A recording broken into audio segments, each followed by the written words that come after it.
சாலை விபத்துகள் ஏற்படும் போதோ, இல்ல நாம தவறி கீழ விழும்போது ஏற்படக்கூடிய விபத்துகள், இல்ல யாராவது அடிக்கும்போது வரக்கூடிய விபத்துகள், இந்த மாதிரியான விஷயங்கள்ல முதன்மையா பாதிக்கக்கூடிய பகுதி அப்படின்னு பார்த்தோம் அப்படின்னா, முகம், கழுத்து, தலை இந்த பகுதிகள். அப்போ இந்த பகுதிகள்ல வரக்கூடிய பிரச்சனைகளுக்கு எந்த மருத்துவரை அணுக வேண்டும் அப்படின்ற ஒரு முக்கியமான ஒரு விஷயம் இருக்கு. அப்போ இந்த இடத்துல முக சீரமைப்பு மருத்துவ துறையினுடைய முக்கியத்துவம் வருது. இப்போ முக சீரமைப்பு மருத்துவம் அப்படின்னா என்ன பேசலாம். டாக்டர் காமாட்சி நினைவு மருத்துவமனையின் முக சீரமைப்பு அறுவை சிகிச்சை மருத்துவர் டாக்டர் செல்வகுமார் நம்ம கூட இருக்காங்க.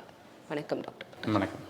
பல்வேறு மருத்துவ துறைகளில் குறிப்பாக பார்த்தோம் அப்படின்னா முக சீரமைப்பு அறுவை சிகிச்சை மருத்துவர் அப்படின்ற இவர்களுடைய பணி என்ன? ஸோ முகச்சீரமைப்பு அப்படின்னு சொல்லும்போது மெயினாக வந்து பார்த்தீங்கன்னா there are so many specialities in surgeries. ஒன்று வந்து பார்த்தீங்கன்னா facial surgery, head and neck surgery. So இது எல்லாமே வந்து கம்பைன்டு தான். ஆஸ் வெல் இஎன்டி சர்ஜன்ஸ் இருப்பாங்க, ஆப்தமாலஜிஸ்ட் இருப்பாங்க, neuro surgeons and plastic surgeons as well and also general surgeons, onco surgeons. So இப்போது ஒரு ஹெட் அண்ட் நெக்குன்னு எடுத்துக்கும் போது ஒரு combined speciality is facio maxillary surgery, also head and neck surgery. So இதில் நம்மளோட ரெஸ்பான்சிபிலிட்டிஸ் என்ன அப்படின்னு சொன்னீங்கன்னா நம்ம தலையிலேருந்து கழுத்து வரைக்கும். ஸோ எக்ஸப்ட் வந்து பார்த்தீங்கன்னா நம்மளோட ஐபால், நம்மளோட கண் முட்டை, மூளை, அதுக்கப்புறம் பார்த்தீங்கன்னா காது. ஸோ அது இஎன்டி டாக்டர்ஸ் வந்து ட்ரீட் பண்ணுறாங்க. இதை தவிர்த்து மீதி எல்லாமே பார்த்தீங்கன்னா ஆல்மோஸ்ட் நம்ம முகம் தலை சம்மந்தப்பட்ட எந்த விஷயமா இருந்தாலும் ட்ரீட் பண்ணக்கூடிய ஒரு ஸ்பெஷாலிட்டி வந்து facio maxillary, also head and neck surgery department. இப்போது நியூவர் ஜென்ரேஷன்ஸ் வந்து பார்த்தீங்கன்னா வந்து almost facio maxillary surgeries into cosmetic surgeries as well as hair transplant surgeries. So இந்த முக அழகு அறுவை சிகிச்சையும் கம்ப்ளீட்டாக ஸோ ஃபேஷியோ மேக்ஸிலரி சர்ஜன்ஸ் பண்ணிகிட்டு இருக்காங்க வேர்ல்டு வைட். இப்போ முக சீரமைப்பு மருத்துவர் அப்படின்னாலே நிறைய பேர் வந்து இது அழகு சார்ந்த மருத்துவர் அப்படின்ற ஒரு பிம்பம் தான் இருக்குது. அப்போது நிஜத்தில் என்ன? ஸோ அழகு சார்ந்த மருத்துவம், அது சர்ஜரியோ இல்லை மருத்துவமோன்றது மட்டும் இல்லாமல் ஸோ இப்போது முகச்சீரமைப்புன்னும் போது நான் சொன்ன மாதிரி multiple treatments which is given by the facio maxillary surgeons. அதில் ஒன்று மெயினாக நம்ம எல்லாருக்கும் தெரிஞ்சது வந்து பார்த்திங்கன்னா நம்ம தாடை ஃப்ராக்சர் ஆகிடுச்சு. ஸோ இப்போ கொலோக்கியலாக சொல்லணும்னா ஒரு அட்டெண்டர் வந்து எனக்கு தாடை உடஞ்சிருச்சு, தாடைக்கான சர்ஜன்ஸ் வந்து அறுவை சிகிச்சை பண்ணாங்க அப்படின்றது மட்டும் இல்லாமல் ஸோ பை காமன் வந்து எல்லாருக்கும் தெரிஞ்சது வந்து ஆக்சிடெண்ட். ஸோ ஆக்சிடெண்ட்டில் வந்து பார்த்திங்கன்னா தாடை உடையலாம், நம்ம முகத்தில் இருக்க எலும்புகள், மூக்கு எலும்புகள், நம்ம நெத்தி எலும்புகள் இதெல்லாம் உடையலாம். இதை தவிர்த்து மெயினாக வந்து oral cancer, oral and pharyngeal cancers as well as the head and neck cancers. So இது ஒரு செப்பரேட் டிபார்ட்மெண்ட். அண்ட் முகம் கழுத்துக்களில் இருக்கக்கூடிய salivary glands அப்படின்னு சொல்லக்கூடிய உமிழ்நீர் சுரப்பி. ஸோ நம்மளுக்கு முகத்தில் வந்து பார்த்திங்கன்னா முகம் கழுத்துக்களில் வந்து பார்த்திங்கன்னா மொத்தம் 6 உமிழ்நீர் சுரப்பி, மேஜர் உமிழ்நீர் சுரப்பிகள் வந்து இருக்குது. ஸோ அந்த உமிழ்நீர் சுரப்பியில் ஏதாவது பிரச்சனை ஏற்பட்டால் அதுக்கான சர்ஜரி நம்ம கொடுக்குறோம். அதை தவிர்த்து நீங்கள் ஆல்ரெடி சொன்ன மாதிரி காஸ்மெட்டிக் சர்ஜரிஸ், ஒரு மூக்கு கோணலாக இருக்குது எனக்கு அதை சரி பண்ணிக்கணும், இல்லை வந்து வாய் நம்ம உதடு வந்து ரொம்ப பெருசாக இருக்குது அதை கம்மி பண்ணணும், நம்ம கண்ணை எலும்புகள் வந்து ரொம்ப ப்ராமினெண்ட்டாக இருக்குது குட்டிஸ் பண்ணணும், இல்லை குட்டியாக இருக்குது ப்ராமினென்ட் பண்ணணும், ஸோ நெத்தி கூட வந்து நம்ம சரி பண்ணணும். இந்த மாதிரியான மெனி விஷயங்களும் நம்ம பண்ணிகிட்ருக்கோம். இது தவிர்த்து டெவலப்மெண்டல் டிஃபார்மிட்டிஸ், இப்போது உதடு பிளவு, அன்னப்பிளவுன்னு சொல்லுவோம் நம்ம. ஸோ இந்த மாதிரி cleft and cranio facial surgeries ஃபுல்லுமே நம்ம தான் பண்ணிகிட்ருக்கோம்.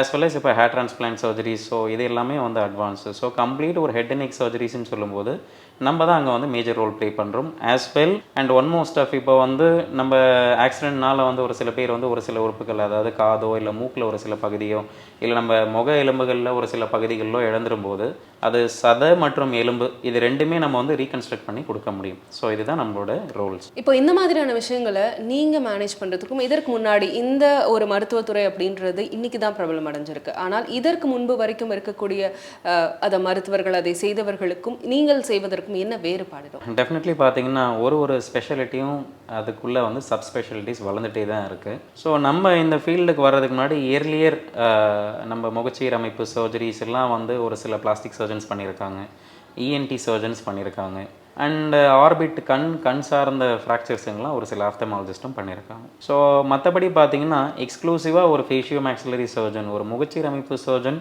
இந்த ஃபீல்டை ஓவர்டேக் பண்ணுறதுன்றது இட் இஸ் அ ஸ்பெசிஃபைடு, அதாவது நேரோ ஸ்பெஷாலிட்டி. ஸோ நம்ம வந்து we deal in advance state, அதாவது என்னென்னா பேசிக்காக மட்டும் இல்லாமல் அட்வான்ஸ்டாக என்ன எக்ஸாக்டாக பண்ண முடியும் அப்படின்றது தெரிஞ்சு மெயினாக நம்ம அந்த ஸ்பெஷாலிட்டியில் பண்ணிகிட்ருக்கோம். ஸோ இப்போ மெயினாக வந்து வாய் முகத்தாடை ஃப்ராக்சர்லாம் ஃபிக்ஸ் பண்ணுறதுக்கு மெயின் முக்கியம், அதாவது வாய் முகத்தாடை ஃப்ராக்சர் ஃபிக்ஸ் பண்ணுறது ரொம்ப முக்கியம்.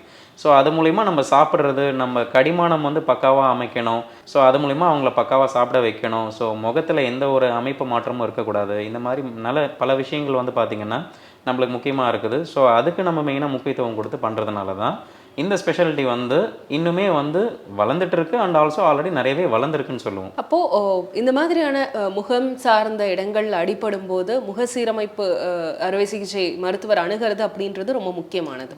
ரொம்ப முக்கியம். ஏன்னா இன்னைக்கு நிறைய பேருக்கு வந்து பார்த்தீங்கன்னா ஒரு கண்ணை சுற்றி இருக்கக்கூடிய, அதாவது கண் முட்டையில் ஏற்படக்கூடிய பிரச்சனையை வந்து ஆப்தமாலஜிஸ்ட் கண் டாக்டருங்க சரி பண்ணுறாங்க. ஸோ கண்ணு சார்ந்து உள்ள அமைப்புகளுக்கு வந்து பார்த்தீங்கன்னா நம்ம வந்து சர்ஜரி பண்ணிகிட்டு இருக்கோம். எவ்வளோ பேருக்கு இன்றைக்கி அந்த அவேர்னஸ் இருக்குன்னு கேட்டிங்கன்னா நிறைய பேருக்கு, அதாவது அர்பன் பாப்புலேஷனில் பாதி பேருக்கு ஆல்மோஸ்ட் அவேர்னஸ் இருக்குது. பட் மித்த பேருக்கும் இன்னும் அவேர்னஸ்ன்றது கிடைக்கல. ஸோ கண் டாக்டர்ஸ், அதாவது ஆப்தமாலஜிஸ்ட் தான் இன்னும் ட்ரீட் பண்ணுறாங்க அப்படின்றது ஒரு நிலவரம் நடக்குது. அண்டு மூக்குக்கான சர்ஜரி இஎன்டி சர்ஜன்ஸும் பண்ணுறாங்க. As well it is interdisciplinary. நம்மளும் இன்னும் அதை பண்ணி கொடுத்துட்ருக்கோம், அட்வான்ஸ்டாக பண்ணி கொடுத்துட்ருக்கோன்றதும் நம்ம இன்றைக்கி நிறைய பேருக்கு தெரியல. ஸோ ஒரு உமிழ்நீர் சுரப்பிக்கான பிரச்சனையை யாரை போய் பார்க்கணுன்றதும் நிறைய பேருக்கு இன்றைக்கி தெரியல. ஸோ அதே மாதிரி ஒரு வாய் புற்றுநோய், ஒரு வாயில் வர ஒரு அல்சர் யாரை பார்க்கணுன்றதும் ஃபஸ்ட்டு நிறைய பேருக்கு இன்றைக்கி அவேர்னஸ் இல்லை. ஸோ அதை மெயினாக அவேர்னஸ் பண்ணுறது தான் இன்றைக்கி வந்து முக்கியத்துவமாக இருக்குது நம்மளுக்கு. ஸோ இன்னார் தான் பார்க்கணும் அப்படின்னு தெரிஞ்சிருச்சுன்னா மக்கள் வந்து உண்மையிலே பெனிஃபிட்டடாக இருப்பாங்க இந்த விஷயத்தில். அப்படி முக சீரமைப்பு மருத்துவர்கிட்ட என்ன மாதிரியான பேஷண்ட்ஸ் எல்லாம் வராங்க டாக்டர்? ஸோ அப்போ மெயினாக நம்மளுக்கு வரக்கூடிய பேஷண்ட்ஸ் பார்த்தீங்கன்னா ஒன்று வந்து ஆர்டிஏ, அதாவது road traffic accident patients. So அதாவது எனி சார்ட் ஆஃப் இன்ஜுரி, அது வந்து டொமஸ்டிக் வயலன்ஸாக இருக்கலாம், அதாவது இன்டர்பர்சனல் வயலன்ஸாக இருக்கலாம், இல்லைன்னா ஆஸ்ஐசே இப்போ ஒரு பெத்தாலஜி, ஒரு வாய் முகத்தாடையில் ஏற்படக்கூடிய ஒரு கட்டிகளாக இருக்கக்கூடிய பேஷண்ட்ஸாக இருக்கலாம். ஸோ இல்லை கேன்சர், வாய் புற்றுநோய், இல்லை தொண்டை புற்றுநோய் பேஷண்ட்ஸாக இருக்கலாம். ஸோ இல்லைனா காஸ்மெட்டிக் பர்பஸ்க்காக வர பேஷண்ட்ஸாக இருக்கலாம். அண்டு நம்ம தூங்கும்போதே வந்து குரட்டை விடுறது எதுக்காக ஏற்படுது, அதாவது அப்ஸ்ட்ரக்டிவ் ஸ்லீப் ஆப்னியான்னு சொல்லுவோம். ஸோ இந்த கண்டிஷனுக்கு எத்தனை பேருக்கு வந்து சர்ஜிக்கலாக தீர்வு இருக்குதுன்றது இன்னும் நிறைய பேருக்கு தெரியாது. ஸோ அந்த மாதிரியான பேஷண்ட்ஸ் வருவாங்க. உமிழ்நீர் சுரப்பியில் பிரச்சனை இருக்க பேஷண்ட்ஸ் வருவாங்க. ஸோ கண்ணை சுற்றி இருக்கக்கூடிய விஷயங்களில் ஏதாவது ப்ராப்ளம் இருக்குன்ற பேஷண்ட்ஸ் வருவாங்க. அதே மாதிரி அழகு அறுவை சிகிச்சை ஆஸ் வெல். ஸோ இந்த மாதிரி பேஷண்ட்ஸ்லாம் தான் மிக்சடாக நம்மளுக்கு வந்து வந்துட்டு இருக்காங்க. இதில் குறிப்பாக வந்து நீங்கள் சொன்ன மாதிரி விபத்துகளால் வரக்கூடிய பிரச்சனைகளுடைய பாதிப்பு தான் ஜாஸ்தி இருக்கும். அப்போ முகத்தில் ஏதோ ஒரு பகுதியில் ஃப்ராக்சர் ஆகிறதுக்கான பாசிபிலிட்டிஸ் அதிகம்.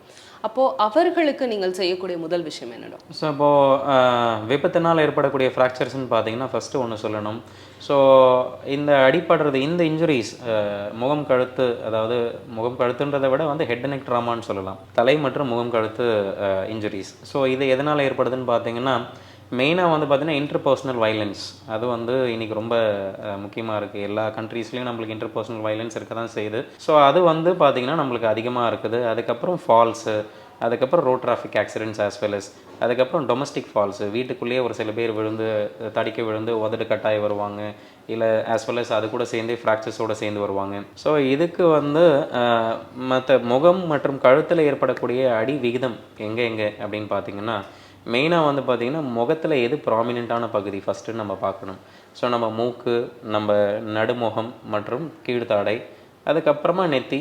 ஸோ இதுதான் வந்து ஸ்டெப் பை ஸ்டெப்பாக இருக்குது. ஸோ கண்ணோட பர்சன்டேஜ் வந்து பார்த்திங்கன்னா 3-8% இருக்குது. மூக்கு தான் ப்ராமினன்ஸ்ட் ஏரியா, இது வந்து 45-50%. நடுமுகம் வந்து ஒரு 35%, கீழ்த்தாடையும் ஒரு 30-40% இருக்குது. நெத்தி வந்து பார்த்திங்கன்னா ஒரு 9-10% இருக்குது. ஸோ கண்ணை பற்றி மட்டும் பேசும்போது கண்ணு மற்றும் மூக்கு ஃப்ராக்சர்ஸுமே வந்து பார்த்திங்கன்னா 12% சேர்ந்து கம்பைண்டாக வந்து NOEன்னு சொல்லுவோம், நேசோ ஆர்பிட்டோ எத்தமாடல் ஃப்ராக்சர்னு சொல்லுவோம். ஸோ இது கண் மற்றும் மூக்கு ஃப்ராக்சர் ரெண்டுமே சேர்ந்தாப்பில் வர்றது. ஸோ இது வந்து 9-12% இருக்குது. எந்தெந்த ஃப்ராக்சர்ஸ் வந்து எப்போ டீல் பண்ணுறது வந்து ரொம்ப முக்கியம். ஸோ அதை மிஸ் அவுட் பண்ணோன்னா வந்து என்ன நடக்கும் அப்படின்றது தான் வந்து மக்கள் மெயினாக தெரிஞ்சுக்க வேண்டிய ஒரு விஷயமா இருக்குது. ஏன்னா நிறைய ஃப்ராக்சர்ஸ் வந்து சிம்பிளாக ஃப்ராக்சர் தானே பார்த்துக்கலாம், முக ஃப்ராக்சர் தானே, எப்படி இருந்தால் நம்மளுக்கு என்ன அப்படின்ற மாதிரி விட்டுடுறாங்க. பட் அதனால் என்ன பின்விளைவு ஏற்படுது, நம்ம முகத்தில் இம்பார்ட்டன்ட் ஸ்ட்ரக்சர்ஸ்னு மெயினாக பார்த்தீங்கன்னா கண், ரெண்டாவது எப்பயுமே நம்ம பேசக்கூடிய ஒரு விஷயம் வந்து வாய். ஸோ அந்த தாடையோட மூட்டு முறிவை வந்து சரி பண்ணாமல் விட்டுறது மூலயமா நம்மளோட ஸ்பீச்சுன்றது ஒன்று, பட் அதில் ஏற்படக்கூடிய பக்க விளைவுகளால் வந்து பேஷண்ட்டால் கடைசி வரைக்கும் சாப்பிடவும் முடியாது, பேசவும் முடியாது. ஸோ வாய் திறந்து தான் ஆகணும், திறந்த வாயை மூடி தான் ஆகணும். ஸோ அதனால் அந்த ஜாயிண்ட்டில் ஏற்படக்கூடிய பக்க விளைவுகளை பார்க்காமலே விட்டுடுறாங்க. நடுமுகத்தில் வந்து பார்த்திங்கன்னா மெயினாக நம்ம கண்ணோன்னு நம்ம நினைக்கிறோம், அந்த கண்ணை எலும்புகளுக்குள்ளே பார்த்தீங்கன்னா சைனஸ்ன்னு சொல்லக்கூடிய ஒரு 2 அமைப்பு இருக்குது. ஸோ இந்த ஃப்ராக்சருங்கள் என்ன ஆகும்னா அந்த சைனஸே சுத்தமாக இம்பேர், அதாவது என்னென்னா சைனஸே மொத்தமாக மால் ஃபங்க்ஷன் ஆக ஆரம்பிச்சிருது, சைனஸோட அமைப்பு குட்டி ஆகிடுது. ஸோ அதுக்கு கீழே தான் வந்து கீழ்த்தாடை உள்ளே போய் லாக் ஆகுது. ஸோ அந்த தாடையுமே வந்து லாக் ஆகுறதுனால ஸோ வாயும் பெருசாக திறக்க முடியாது, திறந்த வாயும் மூடவும் முடியாது. ஸோ இவ்வளோ விஷயங்கள் இருக்குது. ஸோ அதே மாதிரி நெத்திக்கூடு ஃப்ராக்சருமே நம்ம ட்ரீட் பண்ணுறது ரொம்ப முக்கியம். ஏன்னா இப்போது நெத்திக்கூடு ஃப்ராக்சர் வந்து பார்த்திங்கன்னா நெத்தி மட்டும் இல்லாமல் நம்ம கண்ணோட கூரை, அதாவது கண்ணோட ரூஃப், இது சம்மந்தப்பட்டு சார்ந்து தான் இருக்குது அப்படின்னும் போது அந்த ஃப்ராக்சர்ஸும் நம்ம இயர்லியாக ட்ரீட் பண்ணாதான் கண்ணுக்கு பாதிப்பு எதுவுமே இருக்காது. மூக்கு ஃப்ராக்சர் ஆஸ் வெல், இப்போ மூக்கில் இருக்கக்கூடிய எலும்புகளை சார்ந்து தான் மூக்கோட குருத்து எலும்பு, நம்ம முன்பகுதியில் ஆடக்கூடிய அந்த ஃப்ளெக்சிபிள் பார்ட். இந்த நோஸ் வந்து பார்த்தீங்கன்னா மூக்கோட எலும்பு சார்ந்து தான் இருக்குது. ஸோ அந்த எலும்பில் ஒரு ஃப்ராக்சர் ஏற்படுறதை நம்ம சரி பண்ணாமல் விட்டுக்கிறது மூலமா காஸ்மெட்டிக்ஸ்ன்றது நம்ம யங் பாப்புலேஷனுக்கு தான் முக்கியம். ஸோ ஒரு 40-50க்கு மேலே தாண்டவங்களுக்கு வந்து பார்த்தீங்கன்னா காஸ்மெட்டிக்ஸ் அதுலேயும் ப்ரிஃபர் பண்ணுறவங்க இருக்காங்க. பட் நிறைய பேர் அதை ப்ரிஃபர் பண்ண மாட்டாங்க. ஸோ அதை நம்ம ஒரு தேர்ட் ஸ்டெப்பில் கூட வச்சுக்கலாம். ஸோ அப்போ ஃபஸ்ட்டு செகண்டு பார்த்தீங்கன்னா நம்ம மூக்கு வந்து வளைஞ்சிறதுனால நம்ம வந்து டெவலப்மெண்டலாக இல்லாமல், அதாவது வளரும் போதே மூக்கு வளைஞ்சு வர்றது, தட் இஸ் டிஃப்ரெண்ட். நம்ம ஆக்சிடென்ட்ஸ்னால மூக்கு வளைஞ்சிறதுனால நம்மளுக்கு மூச்சு சுவாசம் விடுறது வந்து குறைஞ்சிரும். ஸோ இது இல்லாமல் சைனஸ் தொற்று அடிக்கடி ஏற்பட ஆரம்பிச்சிடும். ஸோ இந்த மாதிரி விஷயங்களும் மக்கள் வந்து நம்ம கவனிச்சிருக்க தவறிடுறாங்க. ஸோ அதோட சிக்னிஃபிகன்ஸ் வந்து மக்களுக்கு சேர்ந்தால் தான் நம்ம இதெல்லாம் நம்ம ட்ரீட் பண்ணணும் அப்படின்றது தெரியும். நாளைக்கு மெடிக்கல் ப்ரொஃபஷனில் எல்லாரும் இருக்காங்க, எல்லாரும் சூப்பர் ஸ்பெஷலிஸ்ட்டுன்றது நம்ம பார்க்கணும். பட் எல்லாருக்கும் இப்போது என்னை வந்து பார்த்தீங்கன்னா என்னோட அதர் ஸ்பெஷாலிட்டிஸில் இருக்க ட்ரீட்மெண்ட்ஸோ இல்லை மற்ற எதுவுமே வந்து ஒரு சிலது அதோட சீரியஸ்னஸ் என்னன்னு எனக்கு தெரியாது. அஃப்கோர்ஸ் என்னோட கொலீக்ஸ் சொன்னால் தான் எனக்கு தெரியும். ஸோ அந்த மாதிரி என்னோட ஸ்பெஷாலிட்டியில் என்ன இருக்குன்னு மற்ற ஸ்பெஷாலிட்டிஸ்க்கு வந்து மோர் ஆர் லெஸ் ஒரு சில பேர் தவிர கொஞ்சம் பேருக்கு அந்த கொலாபரேட்டிங் ஸ்பெஷாலிட்டிஸ் தவிர மித்தவங்களுக்கு அந்த சீரியஸ்னஸ் தெரியாது. ஸோ அப்போ அதை ஹவு ஃபார் நம்ம தெரிஞ்சு ட்ரீட் பண்ணுறது தான் ரொம்ப முக்கியமாக. இந்த விழிப்புணர்வு வந்து மக்கள்கிட்ட இன்னும் போய் சேரணும் அப்படின்னு மக்கள்கிட்ட இன்னும் போய் சேரணும் கண்டிப்பாக. இப்போ முகசீரமைப்பு அறுவை சிகிச்சை மருத்துவர் இவ்வளோ விஷயங்கள் பண்ணுறாங்க. அதில் அந்த ஃப்ராக்சர்ஸ் அப்படின்றது தான் முதன்மை அப்படின்னு சொல்லியிருக்காங்க. அப்போ அந்த ஃப்ராக்சர்ஸ்க்கு நீங்கள் பண்ணக்கூடியது எல்லாமே சர்ஜிக்கல் ட்ரீட்மெண்ட்ஸ் தானே டாக்டர்? அதில் என்ன மாதிரியான சர்ஜிக்கல் மெத்தட்ஸ் இருக்குது? ஸோ சர்ஜிக்கல் மெத்தட்ஸ்ன்றதை பொறுத்த வரைக்கும் யூஸ்வலாக வந்து பார்த்திங்கன்னா ஒரு சில ஃப்ராக்சர்ஸ் க்ளோஸ்டு ஃப்ராக்சராக ட்ரீட் பண்ணுவோம். அதாவது கட் கொடுத்து ஒரு பிளேடு கொடுத்து ஓப்பன் பண்ணி பிளட்டை வந்து வெளிப்படுத்தி நம்ம வந்து காயத்தை எக்ஸ்போஸ் பண்ணி பண்ணக்கூடிய சர்ஜரின்னு இல்லை. ஒரு சிலது க்ளோஸ்டு சர்ஜரி தான் பண்ண முடியும். ஒரு ஓப்பன் சர்ஜரின்ற மாதிரி இல்லாமல் அது க்ளோஸ்டாகவே அதை ரெடியூஸ் பண்ணி நம்ம வந்து அதை ஒரு சில வழிமுறைகள் மூலமாக சரிப்படுத்த முடியும். மற்றபடி ஆல்மோஸ்ட் ஒரு 90% ஆஃப் த கேசஸ் எல்லாமே சர்ஜிக்கலாக ஓப்பன் பண்ணி தான் பண்ணுற மாதிரி இருக்கும். ஸோ ஓப்பன் பண்ணி பண்ணுறதுன்னா முகத்தில் வந்து காயம் இருக்குமா, அப்போ அசிங்கமாக இருக்குமா? ஒரு சில பேருக்கு வந்து பார்த்திங்கன்னா நேச்சுரலாகவே ஒரு அடிபட்டு வரும்போது ஒரு வெட்டு காயத்தோடு தான் வருவாங்க. அந்த வெட்டு காயத்துக்குள்ளே மேக்ஸிமம் வந்து அப்ரோச் பண்ண ட்ரை பண்ணணும். அதுதான் ஒரு சர்ஜரியோட ஒரு நல்ல வந்து ஒரு ஸ்ட்ராட்டஜி. ஸோ அந்த காயம் வந்து அதுக்கு ஃபேவரபுளாக இல்லை அப்படின்னு சொன்னிங்கன்னா நம்ம தான் கட் கொடுக்கணும். எல்லா பேஷண்ட்ஸ்க்கும் பார்த்தீங்கன்னா ஆல்மோஸ்ட் ஒரு சில ஃப்ராக்சருக்கு ஏற்ற மாதிரி நான் வந்து முகத்தில் ஒரு 3லேருந்து 4 ஒரு கட் கொடுக்குறேன்னு வச்சுக்கோங்களேன். அந்த கட்டை வந்து இன்விசிபிளாக தான் கொடுக்க முடியும் என்னால். ஸோ ஃபார் எக்ஸாம்பிள் கண்ணு சுற்றி இருக்கிற ஏரியாஸில் இருக்கக்கூடிய வரிகளுக்குள்ளாவே சர்ஜரி பண்ணிவிடுவோம். நெத்தி காயத்தை வந்து நெத்தி புருவத்துக்குள்ளேயே போய் சரி பண்ணிவிடுவோம். ஸோ தாடையோட முறிவு, நடுமுகத்தோட முறிவு வந்து பார்த்திங்கன்னா வாய்க்குள்ளதாகவே போய் ஃப்ராக்சர் ஃபிக்ஸ் பண்ணிவிடுவோம். அண்ட் கீழ்த்தாடையோட ஃப்ராக்சர்ஸ் வந்து பார்த்திங்கன்னா கழுத்தில் இருக்க வரிகளுக்குள்ளாவே போய் ஃபிக்ஸ் பண்ணிவிடுவோம். ஸோ இதெல்லாம் ஏன் சொல்ல வரேன்னா இதெல்லாம் காஸ்மெட்டிக் லைன்ஸ். ஸோ இதெல்லாம் வந்து நம்ம முகத்தில் இருக்கக்கூடிய ஆல்ரெடி ஏற்பட்ட வரிகள். ஸோ இந்த வரிகளுக்குள்ளேயே போய் சர்ஜரி பண்ணும்போது சர்ஜரி மினிமலிஸ்டிக்காக இருக்கும். அண்ட் ஆல்சோ வெளிக்காயன்றது யாருக்கும் ஸ்கார்ன்றது வெளியே தெரிய போகிறதில்ல. So that serves an advantage. இங்கே நம்ம ஹாஸ்பிட்டலில் வந்து மெயினாக பார்க்கும்போது ஒரு ஃபேஷியோ மேக்ஸிலரி சர்ஜன்ற ரோலையும் தாண்டி ஒரு கம்ப்ளீட் ஒரு head and neck plastic almost அந்த ஒரு ஸ்டேட்டை தான் நான் வந்து மக்களுக்கு அந்த ட்ரீட்மெண்ட்டை நம்ம கொடுத்துட்ருக்கோம். ஏன்னா காஸ்மெட்டிக்ஸ்ன்றது இன்றைக்கி எல்லாருக்கும் இம்பார்ட்டன்ஸ் ஆகிடுச்சு. ஸோ வந்து ஜஸ்ட் லைக் தட் ஒரு ஃப்ராக்சர் ஃபிக்ஸ் பண்ணி ஒரு பெரிய த்ரெட்ஸ் மூலிமா வந்து நான் வந்து தையல் போட்டு அமிச்சிட்டேன் அப்படின்னு சொன்னேன்னா அவனோட of course face is the index of the mind. So அப்போ வந்து ஒரு முகத்தோட அப்பியரன்ஸே போயிடுது. அப்போ இந்த துறையினுடைய தனித்துவமே அது ஒரு விஷயம். தனித்துவமே ஃப்ராக்சர் ஃபிக்ஸ் பண்ணுறது ஏனோ தானோன்னு ஃபிக்ஸ் பண்ணுறது இல்லை. நம்ம ஹாஸ்பிட்டலில் நான் ட்ரீட் பண்ண எல்லா பேஷண்ட்ஸுமே ஆல்மோஸ்ட் வந்து 100% நியர்மோஸ்ட் யூஸ்வலாக வந்து ஃப்ராக்சர்ஸ் பொறுத்த மட்டிலும் 100% உங்களை பக்காவாக நான் மாற்றி கொடுக்குறேன்னு யாரும் சொல்ல மாட்டாங்க. பட் என்னோட தனித்துவம் என்னென்னா ஆல்மோஸ்ட் நம்ம ஹாஸ்பிட்டலில் ட்ரீட் பண்ண எல்லா பேஷண்ட்ஸும் 95லேருந்து 100% நல்லா தான் மாற்றி கொடுத்துருக்கேன். ஸோ அது ஃப்ராக்சர் ஃபிக்ஸ் பண்ணுறது மூலயமா நம்மளோட முக அமைப்பு மறுபடியும் வந்து மெயின்டைன் பண்ணப்படுது. அதே மாதிரி அதுக்கான அப்ரோச், அதாவது வெளியே இருந்து நம்ம கட் கொடுத்து போகிறதுமே நம்ம காஸ்மெட்டிக்கில் டீல் பண்ணுறதுனால நம்மளுக்கு ஸ்கார் தழும்புன்றது வெளியே இருக்க போகிறதில்ல. ஸோ தட் இப்படி ஒரு சர்ஜரி நடந்திருக்கிறதா நீங்கள் சொன்னால் தான் வெளி உலகத்துக்கே தெரியுமே தவிர நம்மளாலே முதல்ல அது உள்ளுக்குள்ளே இருக்கக்கூடிய அந்த பிளேட்டிங்ஸ், நம்ம கை கால் உடஞ்சா இப்போ ஒரு மினிமம் 100 கிராம்ஸ்லேருந்து 250 grams or like sometimes 400 grams வரைக்கும் நம்மளுக்கு வந்து ஆர்த்தோபெடிஷியன்ஸ் வந்து இம்ப்ளான்ட்ஸ் பண்ணுறாங்க. நம்மளோட பிளேட்டிங்ஸ் வந்து பார்த்தீங்கன்னா almost it is like 0.5 gram to 1 கிராம்னு வச்சுக்கோங்களேன். ஒரு அருகம்பில் என்ன திக்னஸ் இருக்கோ அந்த கணக்கில் தான் இருக்கும் நம்மளுக்கு. ஸோ அந்த பிளேட்டிங்ஸ் வந்து முகத்தில் இருக்கிறதும் தெரிய போகிறதில்ல. அண்ட் ஆஸ் வெல் அது வந்து ரொம்ப ரிஜிடாக இருக்கும். ரொம்ப ஸ்ட்ராங்காக ஃபிக்ஸேஷன்ஸ் பண்ணுறது மூலயமா நம்மளுக்கு அது ஃபிக்ஸடாகவும் இருக்கும், நம்மளாலேயே முதல்ல அதை உணர முடியாது, வெளியே இருக்கிறவங்களுக்கும் பார்த்தா அந்த மாதிரி ஒரு சர்ஜரி பண்ணியிருக்காங்கன்னு தெரியவும் செய்யாது. ஸோ அதுதான் நான் என்னோட ரோல் இந்த ஹாஸ்பிட்டலில். ஸோ அந்த ட்ரீட்மெண்ட்டை தான் எல்லா பேஷண்ட்ஸ்க்கும் நம்ம கொடுத்துட்ருக்கோம். இதில் நம்ம வந்து ரொம்ப அதிகமாக என்ன மாதிரியான ஃப்ராக்சர்ஸோட மக்கள் வராங்க? அதிகமானு பார்த்தோம்னா நம்மளுக்கு மூக்கு எலும்பு முறிவோடு வராங்க, தாடை முறிவோடு வராங்க, அதே மாதிரி நம்மளுக்கு வந்து கண்ணு சார்ந்து உள்ள ஃப்ராக்சர்ஸ் நான் அதிகமாக இங்கே ட்ரீட் பண்ணுறோம் நம்ம ஹாஸ்பிட்டலில். அண்ட் ஆல்சோ தாடை முறிவு, அஃப்கோர்ஸ் தாடை மற்றும் தாடை சார்ந்து இந்த ஜாயிண்ட் ஃப்ராக்சர்ஸுங்களால் நிறைய பேர் வராங்க. முக சீரமைப்பு மருத்துவரை அணுகுவதன் முக்கியத்துவம் என்ன அப்படின்றத பற்றி பேசிட்டு இருக்கோம். தொடர்ந்து பேசலாம் சிறிய இடைவேளைக்கு பிறகு.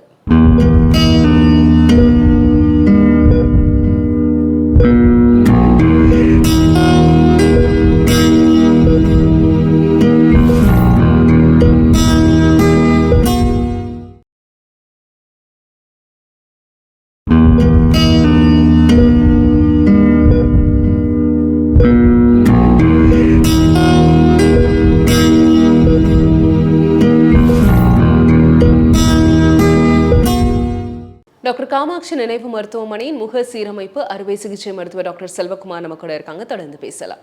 இப்போ நீங்கள் சொன்னீங்க தாடை, மூக்கு, கண் இந்த மாதிரியான ஃப்ராக்சர்ஸோட வராங்க. இப்போ குறிப்பாக அந்த கண்ணுக்கு பக்கத்தில் வரக்கூடிய ஃப்ராக்சர்ஸ் எப்படி மேனேஜ் பண்ணுறது டாக்டர்? கண்ணு பொறுத்த மட்டிலும் இப்போ கண்ணோட ரூஃப், அதாவது கண்ணோட மேற்கூரையில் ஏற்படக்கூடிய ஃப்ராக்சர்ஸை யூஸ்வலாக நம்ம மெஷ் வச்சு சரி பண்ணிடுறோம். அதே மாதிரி கண்ணுக்கு கீழே இருக்கக்கூடிய ஃப்ராக்சர்ஸையும் நம்ம மெஷ் வச்சு தான் சரி பண்ணுறோம். ஸோ இந்த இடத்துல வந்து இந்த மெஷ் பிளாஸ்டின்னு சொல்லக்கூடிய ஒரு ப்ரொசீஜர் வந்து ரொம்ப இம்பார்ட்டண்ட்டாக இருக்குது. ஏன் அப்படின்னு சொன்னீங்கன்னா, எல்லா டைம்லையும் நாம் வந்து ஆல்மோஸ்ட் நான் டீல் பண்ண பேஷண்ட்ஸ் எல்லாமே வந்து ஆர்பிட் ஃப்ராக்சர்ஸ், அதாவது என்னென்னா ஆர்பிட் கண்ணோட தரைப்பகுதியில் ஏற்படக்கூடிய ஃப்ராக்சர். ஸோ ஆல்ரெடி நான் சொல்லியிருக்கேன், முகம் வந்து பார்த்தீங்கன்னா இப்போ நிறைய பேருக்கு நம்ம சைட்லேயே அவேர்னஸ் வந்து இருக்கும், எனக்கு சைனஸ் வலி இருக்குப்பா, சைனஸ் வலினா எங்கே இந்த கண்ணத்துலன்னு சொல்லுவாங்க. அந்த கண்ணு எலும்புன்றது it is not a rigid bone, அது வந்து ஸ்ட்ராங்கான ஒரு எலும்பு கிடையாது. அதுக்கு பின்னாடி 27 30 mlக்கான ஒரு வெற்றிடம் 2 கண்ணத்துலையுமே இருக்குது. ஸோ இந்த சைனஸ் இதுதான் வந்து மேஜர் சைனஸ் நம்ம ஃபேஸில். இந்த சைனஸில் தான் மற்ற சின்ன சின்ன சைனஸுங்களும் நம்மளோட கண்ணோட ட்ரைனேஜ், நம்ம மூக்கோட ட்ரைனேஜ் எல்லாமே போய் அங்கே வந்து சங்கமிக்குது. ஸோ அந்த டைமில் பார்த்தீங்கன்னா அந்த சைனஸோட அமைப்பு ரொம்ப முக்கியம். இதோட ரூஃப், இதோட கூரை தான் வந்து பார்த்திங்கன்னா கண்ணோட ஃப்ளோர், கண்ணோட தரப்பகுதியாக அமையுது. ஸோ அப்போ இந்த தரையில் ஒரு ஃப்ராக்சர் ஏற்பட்டுச்சுன்னா கண்ணை சுற்றி இருக்கக்கூடிய, அதாவது தரப்பகுதியில் இருக்கக்கூடிய சதைகளும் அந்த ஃபேட்டும் அடியில் போய் மாட்டிக்கும். ஸோ இந்த கண்டிஷன் பேர் வந்து ட்ராப் டோர் ஃப்ராக்சர், அதாவது ஒரு பக்கெட் ஹனி ட்ராப் அப்பியரன்ஸ்னு சொல்லுவோம், ஆறு லைக் ஒரு பக்கெட் ஹேண்டில் ஃப்ராக்சர் மாதிரினே வச்சுக்கோங்களேன். அது கீழ்த்தாடைக்கு யூஸ்வலாக சொல்லுவோம், பட் இதுவுமே அப்படி சொல்லலாம், ட்ராப் டோர் ஃப்ராக்சர்னு சொல்லலாம். ஸோ அப்போது அந்த கண்ணில் வந்து ஒரு சதையோ இல்லை வந்து ஃபேட்டோ போய் இறங்கிருச்சுன்னா கண்ணோட மூமெண்ட், ஸோ கண்ணு வந்து மேலே பார்க்குற மூமெண்ட் வந்து குறைஞ்சிரும். நம்ம சாதாரணமாக வந்து கண்ணை லைட்டாக இழுத்து பார்த்தோம்னாவே நம்மளுக்கு வந்து பார்வை மங்கலாக தெரியும். ஸோ அப்போ இந்த சைனஸ்ன்றதை பார்த்தீங்கன்னா இட் இஸ் அ சக்ஷன் அப்பேரட்டஸ். ஒரு சிங்கில் தண்ணி ஊற்றினா எப்படி வந்து கீழே போதோ அந்த மாதிரி சதையும் ஃபேட்டையும் வந்து உறிஞ்சிட்டு இருக்கு. ஸோ அந்த கண்டிஷனில் நம்மளே யோசிச்சு பாருங்கள், அடிபட்டு ஒரு 3 4 நாளுக்குள்ளே ரத்தக்கட்டு சேர ஆரம்பிக்கும். அந்த டைமில் அந்த சதை உறிஞ்ச ஆரம்பிக்கும் அடியிலேருந்து, சைனஸ்லேருந்து. அப்போ நம்மளுக்கு பார்வை மங்கலாக ஆரம்பிக்கும். ஸோ 4 6 நாள், மேக்ஸிமம் வந்து 12 நாள் வரைக்கும் பார்க்கலாம். ஸோ இப்போ ஒரு சில பேஷண்ட் சொன்ன உடனே இதை புரிஞ்சுக்க மாட்டாங்க. ஒரு சில ஜென்ரல் பேஷண்ட்ஸ் ப்ராபப்ளி லைக் ஒரு சில பேர் அவங்க சைடு ஏதோ ஒரு டாக்டராக இருப்பாங்க, மெடிக்கல் பீப்புளாக கூட இருக்க மாட்டாங்க, ஒரு ஹோமியோபதியாக இருப்பாங்க, இல்லை வேறு ஏதாவது ஒரு டாக்டர் ஃபீல்டில் இருப்பாங்க. நானே முதலே சொல்லிட்டேன், இப்போ எனக்குமே நிறைய ஸ்பெஷாலிட்டிஸில் வந்து என்ன பர்டிகுலராக பண்ணணுன்றது அவங்க சொன்னால் தான் எனக்கு தெரியும். ஸோ கொலாபரேட்டிங் டாக்டர்ஸ் தவிர வேறு யாருக்கும் பெருசாக தெரியாது. அந்த டைமில் ஒரு மிஸ்கைடன்ஸ் நம்ம பேஷண்ட்ஸுக்கு கிடைக்குது. அதை அட்டெண்டர்ஸுமே நிறைய டைம் கன்ஃபியூஸ் பண்ணுவாங்க, ஒரு சில தெரிஞ்சவங்க நோன் பர்சன் நம்ம டாக்டர்ஸ் கொலீக்ஸும் கன்ஃபியூஸ் பண்ணுவாங்க. அந்த டைமில் அதை ட்ரீட் பண்ணாமல் விட்டுறது மூலிமா பர்மனெண்ட்டாக நம்மளுக்கு வந்து கண் மங்கலாயிடும். அண்ட் ஒரு கட்டத்துக்கு மேலே அவங்க பார்வையே 50% 50% இழந்துருவாங்க. ஒன்று பர்மனெண்ட்டாக மங்கலாக இருப்பாங்க, கண்ணு மங்களா டிப்ளோப்பியான்னு சொல்லுவோம், அந்த கண்டிஷன் தெரிய ஆரம்பிச்சிடும். இல்லைன்னா காலத்துக்கும் கண்ணு பிளாக் அவுட் ஆகிடும். இந்த 2 விஷயங்கள் நடக்கும். ஸோ ஆர்பிட் ஃப்ராக்சரை பொறுத்த மட்டிலும் இந்த மாதிரி ஒரு ஃப்ராக்சர்ஸை ட்ரீட் பண்ணுறது ரொம்பவே முக்கியம். நீங்கள் சொன்ன மாதிரி கண்ணு, அதன் பிறகு தாடையில் வரக்கூடிய ஃப்ராக்சர்ஸ் சொன்னீங்க டாக்டர். அப்போ தாடையில் வரக்கூடிய ஃப்ராக்சர்ஸ்க்கு என்ன மாதிரியான சர்ஜரி தேவைப்படும்? ஸோ அப்போது சர்ஜரின்றதை பொறுத்த வரைக்கும் தாடை ஃப்ராக்சரில் ஓப்பன் சர்ஜரி தான் பண்ணுவோம். பட் அது த சேம் டைம் வந்து பார்த்திங்கன்னா தாடை ஃப்ராக்சர்ன்றதை விட anywhere any side of the jaw, அதாவது கீழ் தாடையோ மேல் தாடையோ எனிவேர் ஓப்பன் பண்ணி ஃபிக்ஸ் பண்ணுற மாதிரியான ஒரு அமைப்பு தான் தாடைக்கு இருக்குது. பட் ஆனால் இப்போது நம்மளுக்கு வந்து தாடைக்கு மேலே, கீழ் தாடைக்கு மேலே மூட்டுன்னு சொல்லக்கூடிய ஒரு அமைப்பு இருக்குது. நிறைய பேருக்கு இன்றைக்கி தெரியும். ஸோ டிஎம் ஜாயிண்ட், இந்த ஜா ஜாயிண்ட்டில் ஒரு ப்ராப்ளம் ஏற்பட்டுச்சுன்னா இந்த டாக்டரை தான் பார்க்கணும்னு சொல்லி நம்ம ஹாஸ்பிட்டலில் என்னோட சர்க்கிளில் இருக்க எல்லா மக்களுக்கும் தெரியும். அண்ட் ஆல்சோ தெரிஞ்சவங்க அவங்கவுங்கன்னு சொல்லி கொஞ்சம் அவேர்னஸில் இருக்கவங்க எல்லாருமே வர ஆரம்பிச்சிட்டாங்க. ஸோ அது வந்து ஒரு செப்பரேட் டாபிக். டெம்பரோமெண்டபுலர் ஜாயிண்ட்ன்றது நம்ம கால்களில் இருக்கக்கூடிய முட்டி மாதிரி நம்ம தாடைக்கு இருக்கக்கூடிய ஒரு மூட்டு. இது வந்து லூப்ரிகேட்டட் ஜாயிண்ட். கால் எப்படி வந்து நம்ம சவ்வாலானதோ அதே மாதிரி இதுவும் ஒரு சவ்வாலானது. It is a lubricated joint. So அந்த இடத்துல ஒரு ஃப்ராக்சர் ஏற்படும் போது ஸோ அது வந்து ஃபேவரபுளாக இல்லை, அதாவது அந்த மூட்டோட தலைப்பகுதி தூள் தூளாக உடஞ்சிருச்சு அப்படின்னு சொன்னீங்கன்னா நம்ம க்ளோஸ்டு ட்ரீட்மெண்ட் பண்ணலாம். அதாவது ஓப்பன் பண்ணி சர்ஜரி பண்ணாமல் ஒரு 2 வாரம் அப்சர்வேஷனில் வச்சுட்டு இருந்துட்டு அதுக்கப்புறமா நம்ம அதை வாயை பூட்டி வைக்கலாம், இல்லைனா அப்சர்வேஷனில் வச்சுருந்துட்டு நல்லா வேகமாக வாய் திறக்க சொல்ல ஆரம்பிச்சிடலாம். ஏன்னா இந்த ஃப்ராக்சர்ஸ் வந்து நம்ம ட்ரீட் பண்ணாமறது மூலமா என்ன ஆகும்னா வாய் திறக்க நீங்கள் ப்ராக்டிஸே கொடுக்கலன்னா காலத்துக்கும் வாய் திறக்க முடியாது. ஏன்னா அந்த மூட்டுன்றது ஒரு முட்டை போன்ற ஒரு அமைப்பு, அதாவது என்க்ளோஸ்டு கேப்சூல் அந்த மூட்டு இருக்கக்கூடிய ஒரு அமைப்பு. ஸோ அப்போ அதுக்குள்ளே ஏற்படுற ரத்தக்கட்டு என்ன ஆகும்னா எலும்பாக மாற ஆரம்பிக்கும். அதனால நம்மளுக்கு வந்து வாய் திறக்க முடியாத நிலையே ஏற்பட்டுரும். பர்மனெண்ட்டாக வாயை மூடிடுவாங்க. ஸோ அப்போ 2 வாரத்துக்கு அப்புறமா நம்ம அக்ரெசிவாக வாய் திறக்க வந்து சொல்லணும். இது வந்து அன்ஃபேவரபிள் ஃப்ராக்சர், அதாவது ஃபிக்ஸ் பண்ண முடியாத ஃப்ராக்சர். ஃபிக்ஸ் பண்ண முடிகிற ஃப்ராக்சர் அந்த மூட்டோட கழுத்தில் ஃப்ராக்சர் ஏற்படுது, இல்லை கழுத்துக்கும் இன்னும் கொஞ்சம் கீழே ஃப்ராக்சர் ஏற்படுதுன்னா இந்த மாதிரி ஃப்ராக்சருங்களை வந்து கட்டாயமாக ஓப்பன் பண்ணி சர்ஜரி பண்ணி தான் சரி பண்ணணும். ஏன்னா மற்றவங்களோட ப்ரோட்டோக்கால் எப்படின்றது ஒருத்தரோட ப்ரோட்டோக்கால் ஒரு மாதிரி. பட் ஆனால் இந்த ப்ரோட்டோக்கால் படி அப்போவே நீங்கள் வந்து சர்ஜரி பண்ணி அமைச்சிட்டா பேஷண்ட்டுக்கு ஃபியூச்சரில் ஏற்படக்கூடிய ஜாயிண்ட் இஷ்யூஸ் வந்து நடக்காது. இன்னைக்கு கால் வந்து தேஞ்சு போச்சு, நம்ம பேஷண்ட்ஸ் கேட்டிங்கன்னு வச்சுக்கோங்க, சாமானிய மக்கள் கேட்டிங்கன்னா காலில் சவ்வு தேஞ்சு போச்சு, எலும்பு உராயுது, என்னால் நடக்க முடியல, வலி வருது, உட்காந்துக்கிறேன். அந்த வலி ஏன் வருது அப்படின்னு சொன்னீங்கன்னா எலும்பு ஒன்றோட ஒன்று உரசும் போது நம்ம பாடியில் இருக்கக்கூடிய அந்த ரிப்பேர் ப்ராசஸ், அந்த டேமேஜ் ப்ராசஸ் நடக்கும்போது நம்மளுக்கு உள்வீக்கம் வருது, அது மூலிமா வலி வரதுனால உட்காந்துடுறாங்க. அதே மாதிரி இப்போ தாடையை வந்து நம்ம அந்த மாதிரி ட்ரீட் பண்ணக்கூடிய மூட்டு முறிவை வந்து நம்ம சரி பண்ணலைன்னா அது வந்து வளைஞ்ச பகுதியிலே, அதாவது வாயை மூடி நம்ம ஓப்பன் பண்ணி சர்ஜரி பண்ணாமல் ஒரு க்ளோஸ்டு சர்ஜரி அதை சரி பண்ண நினைக்கிறாங்க நிறைய டாக்டர்ஸ். ஸோ அந்த மாதிரி சரி பண்ணும்போது என்ன நடக்கும்னா அந்த தாடை வளைஞ்ச மாதிரியே வந்து ஃபிக்ஸ் ஆகிடும்.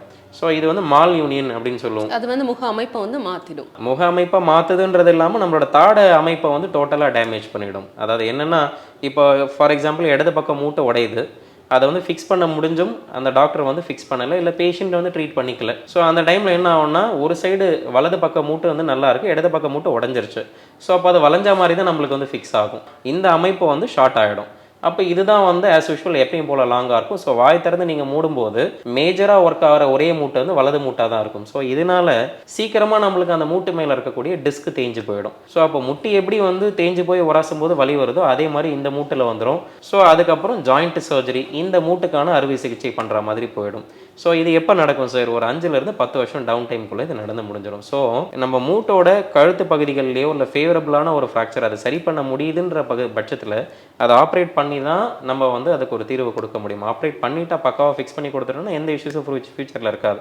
அப்படி பண்ணாமல் அது ஒரு க்ளோஸ்டு சர்ஜரி பண்ணாலோ இல்லை சர்ஜரியே பண்ணாமல் விட்டாலோ நம்மளுக்கு ஆப்போசிட் மூட்டு தான் வந்து அது அதிகப்படியான ஃபோர்ஸை வந்து தாங்குது, அதாவது நம்ம தேய்மானத்தை சந்திக்குது. ஸோ தேர்பை நம்மளுக்கு ஃபியூச்சரில் இந்த ஜாயிண்ட் வலி கொடுக்க ஆரம்பிச்சிருச்சுன்னா நம்ம லைஃப் டைமுக்கும் அது ஒரு த்ரெட்டனிங்காக தான் இருக்குமே தவிர நம்மளுக்கு அது ஒரு தீர்வை கொடுக்காது. டாக்டர், நம்ம பேசும்போது கண்ணுக்கு பக்கத்தில் வரக்கூடிய ஃப்ராக்சர்ஸ் பார்த்தோம், தாடை ஃப்ராக்சர்ஸ் பார்த்தோம். இப்போ நடுமுகத்தில் வரக்கூடிய ஃப்ராக்சர்ஸ் அதனுடைய தீவிரத்தன்மை எந்த அளவு இருக்கும்? இப்போ நடுமுகம்னு பார்த்தீங்கன்னா நான் முதலேயே சொன்னேன், மெயினாக நம்ம பார்க்க வேண்டிய விஷயம் வந்து சைனஸ். ஸோ இந்த சைனஸ் ஃப்ராக்சர், அதாவது மேல் தாடை ஃப்ராக்சர் ஏற்படும் போது இந்த சைனஸ்குள்ளேயும் நம்மளோட சைனஸ் லேயர் வந்து கிழிப்பாடு ஏற்படுது. ஸோ இது மூலயமா நம்ம அந்த ஃப்ராக்சர்ஸையுமே நம்ம வந்து, அதாவது டிஸ்பிளேஸ்டு ஃப்ராக்சர், அன்டிஸ்பிளேஸ்ட் ஃப்ராக்சர் 2 விஷயம் இருக்குது. இதில் டிஸ்பிளேஸ்னால் உடஞ்சி நகர்ந்த ஃப்ராக்சர்ஸுங்களை மெயினாக நம்ம ட்ரீட் பண்ணணும். ஏன்னா இப்போ ஒரு எலும்பு வந்து நம்ம சைனஸோட முன் எலும்பு, தாடையோட முன் எலும்பு உடஞ்சி உள்ளே போயிடுச்சுன்னு வச்சுக்கோங்களேன், அதை நீங்கள் ட்ரீட் பண்ணாமல் மூலயமா இந்த சைனஸோட அமைப்பு வந்து சுருங்கிடுது.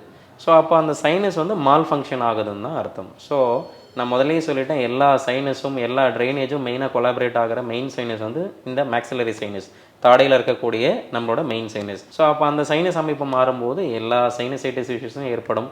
அண்ட் ஆல்சோ நம்மளுக்கு வந்து சைனஸ் பெயின் கொடுக்க ஆரம்பிச்சிடும். இப்போ ஃப்ரீக்வெண்ட்டாக சைனஸோட அமைப்பு மாறுதுன்னு வச்சுக்கோங்களேன். இப்போ ஒரு நார்மல் பீப்புளுக்கு வந்து ஒரு வருஷத்துக்கு 2 தடவை வந்து கோல்டு வருதுன்னா இவங்க ஃப்ரீக்வெண்ட்டாக கோல்டு வந்துகிட்டே இருக்கும். ஸோ தேர்பை வந்து நம்மளுக்கு ஒரு நிரந்தர தீர்வாகவே இருக்காது. ஸோ அதை ட்ரீட் பண்ணிக்கிறது ரொம்ப முக்கியம். இதில் முகச்சீரமைப்பு அப்படின்னு நம்ம ஒட்டு மொத்தமாக பேசணும் அப்படின்னா ரீகன்ஸ்ட்ரக்ஷன் அப்படின்றது தான் ஒரு முக்கியமான பகுதி. அதாவது முகம் வந்து பாதிப்படைஞ்சிருக்கும், அடிபட்டு வேறு மாதிரியான ஒரு கோணத்தில் இருக்கும்போது அதை சரி செய்தல் அப்படின்றது எவ்வளோ முக்கியத்துவமானது? ஸ்கோப் ஆஃப் திஸ் ரீகன்ஸ்ட்ரக்ஷன் நல்லாவே இருக்குங்க. அதாவது முகம் கழுத்தை பொறுத்த மட்டிலும் இப்போ நான் சொன்ன மாதிரி ஆல்ரெடி ஜாயிண்ட் பற்றி நான் பேசினேன், இந்த தாடையோட மூட்டை பற்றி நான் பேசினேன். ஸோ இந்த அவேர்னஸ் எல்லாருக்கும் கண்டிப்பாக இது மூலிமா போய் சேருன்னு நம்புகிறேன். ஸோ நம்ம ஹாஸ்பிட்டலில் இதுக்கான ரீகன்ஸ்ட்ரக்ஷன் சர்ஜரியே பண்ணிகிட்டு இருக்கின்றது எவ்வளோ பேருக்கு தெரியும்ன்றது நம்ம இந்த வீடியோ மூலிமா ஒரு அவேர்னஸ் கிடைக்கணும் கண்டிப்பாக. ஸோ முட்டி தேஞ்சு போனால் மட்டும்தான் நம்ம வந்து முட்டிக்கு வந்து ஆர்டிஃபிஷியலான ஜாயிண்ட் வைக்கிறோம் கிடையாது.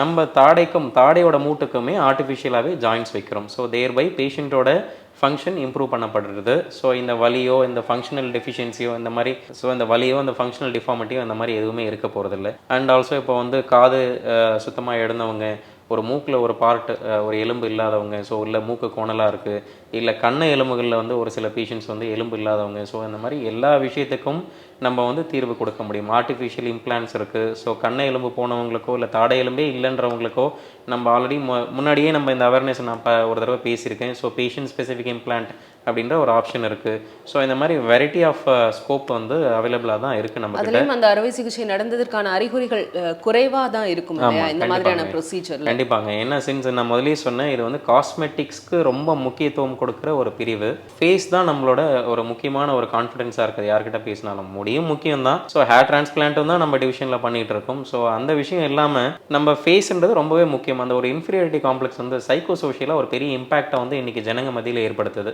ஸோ காஸ்மெட்டிக்லாம் எவ்வளோ தூரம் வந்து பேஷண்ட்டுக்கு வந்து ஒரு ஸ்கோப், அதாவது ஒரு கான்ஃபிடென்ஸை கொடுக்க முடியுமோ அந்த மாதிரியான ஒரு தீர்வை தான் நம்ம ஹாஸ்பிட்டலில் நம்ம வழங்கிட்டு இருக்கோம். நிச்சயமாக ரொம்ப ஒரு முக்கியமான ஒரு பிரிவான முக சீரமைப்பு பிரிவு அப்படின்றத சொல்லலாம். இந்த பிரிவில் என்ன மாதிரியான விஷயங்கள் நீங்கள் பண்ணிட்டு இருக்கீங்க? அடிபடும் போது, முகத்தில் அடிபடும் போது அப்போ மக்கள் எந்தளவு இந்த ஒரு பிரிவுக்கு முக்கியத்துவம் கொடுத்து இந்த மருத்துவர் அணுகணும் அப்படின்றத பல்வேறு விஷயங்கள் இன்னைக்கு பகிர்ந்து கொண்டீங்க. மிக்க நன்றி டாக்டர். தேங்க்யூ.